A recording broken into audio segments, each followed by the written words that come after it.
खबरों की शुरुआत करते हैं उत्तराखंड के पिथौरागढ़ से, जहां बादल फटने की खबर सामने आई है। बादल फटने के बाद बाढ़ जैसे हालात पैदा हो गए। दरअसल कई गाड़ियां मलबे में दब चुकी हैं, हर तरफ सिर्फ और सिर्फ मलबा ही नजर आया। तो उत्तराखंड के पिथौरागढ़ की तस्वीरें आपको दिखा रहे हैं, जहां पर बादल फटा। उत्तराखंड के कई इलाकों में बारिश परेशानी का लोगों के लिए सबब बन गई है। पिथौरागढ़ के पास बादल फटने की वजह से आफत आ गई।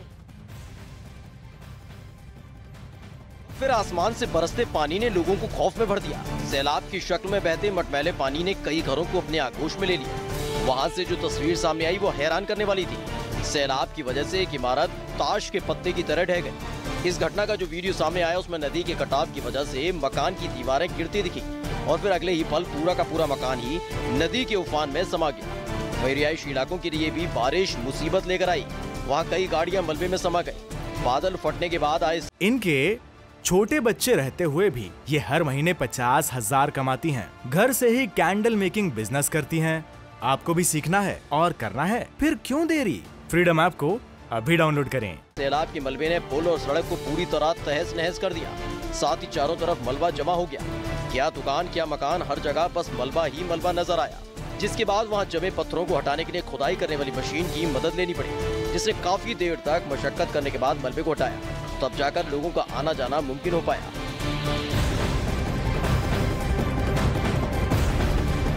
तो उत्तराखंड के पिथौरागढ़ में बादल फटने की घटना एक बड़े अलर्ट की तरह है।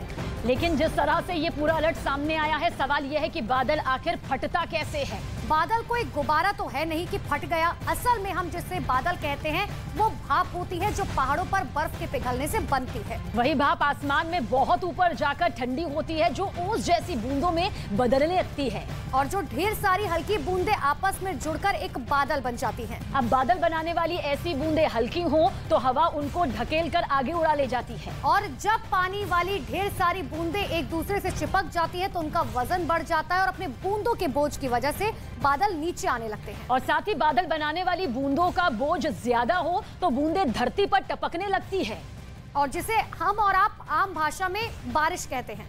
लेकिन पहाड़ी इलाकों में अक्सर बादल पहाड़ से कम ऊंचाई पर हो जाते हैं, क्योंकि देखिए बादल की बात करें तो बादलों में पानी का बोझ होता है जो उन्हें नीचे ले आता है। अब पहाड़ उन बारिश वाले बादलों का रास्ता रोककर खड़े हो जाएं दाएं बाएं। अगर रास्ता मिला तो बादल पहाड़ से टकराने की बजाय उधर से निकल लेते हैं, और फिर एक समय ऐसा आता है कि 5 से 10 किलोमीटर के दायरे में फैले और पहाड़ के बीच फंसे बादलों का सारा पानी कुछ मिनट या उससे ज्यादा घंटे भर में जमीन पर गिर जाता है। यानी 2-4 किलोमीटर दायरे में फैले बादलों में भरा करोड़ों लीटर पानी कुछ ही मिनट में बरस जाता है। और इसीलिए मौसम वैज्ञानिकों ने भी पहाड़ों पर अक्सर टूटने वाले पानी के इस कहर को आम लोगों की तरह बादल फटना ही मान लिया है।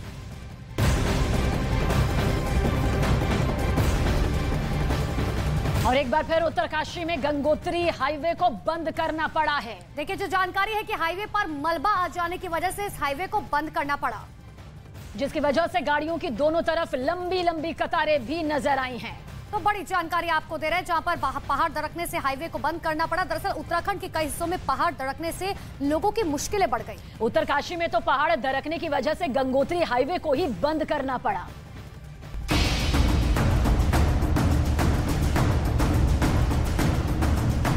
क्योंकि हाईवे पर इतना मलबा जमा हो गया कि गाड़ियों का वहां से गुजर पाना मुश्किल नजर आया।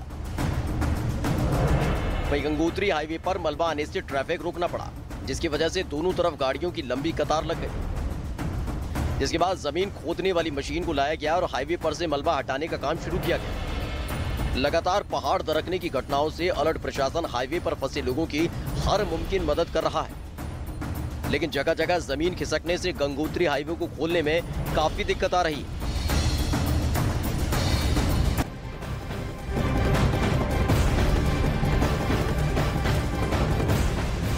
और चलिए अब बात कर लेते हैं मध्य प्रदेश की। मध्य प्रदेश के सिवनी में लगातार बारिश से बाढ़ जैसे हालात बन गए हैं। हाल ये है कि संजय सरोवर डैम का पानी नदी में छोड़ दिया गया, लिहाजा नदी पार कर रहे 3 लोग अचानक इस पानी में कुछ इस तरह से फंस गए। हालांकि वक्त रहते रेस्क्यू ऑपरेशन चलाया गया, तीनों को सुरक्षित बाहर निकाल लिया गया। तो मध्य प्रदेश के सिवनी की वैनगंगा नदी में संजय सरोवर बांध का पानी छोड़ दिया गया, और जिसकी वजह से नदी का जलस्तर बढ़ गया। तीनों आदमी उसमें फंस गए।